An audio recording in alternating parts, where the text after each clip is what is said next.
چترال میں mines and mineral یعنی معدنیات کے کاروبار سے وابستہ کاروباری لوگ سراپا احتجاج ہے۔ ان لوگوں کا کہنا ہے کہ صوبائی حکومت معدنیات کے ان ذخائر کو ایک بار پھر بلاک کر رہے ہیں، جن سے مقامی لوگ فاقہ کشی پر مجبور ہوں گے۔ مقامی لوگوں کا کہنا ہے کہ انہوں نے بغیر کسی حکومتی امداد کے اپنے خرچے پر مختلف پہاڑوں کا سروے کروایا اور ان میں موجود مختلف معدنیات کی نشاندہی کی، مگر جب انہوں نے ان کی لیز کے لیے درخواستیں دی تو محکمہ معدنیات نے ان کی درخواستوں کو مسترد کر دیا۔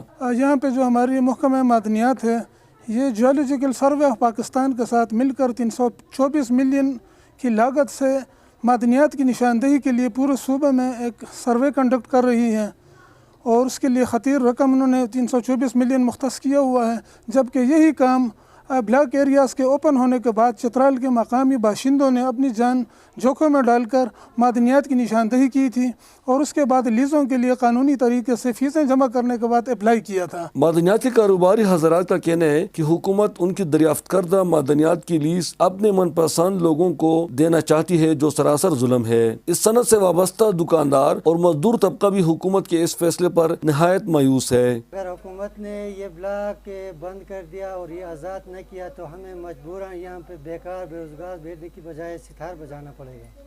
یہ ستار کا سہارا ہوگا ہمارا۔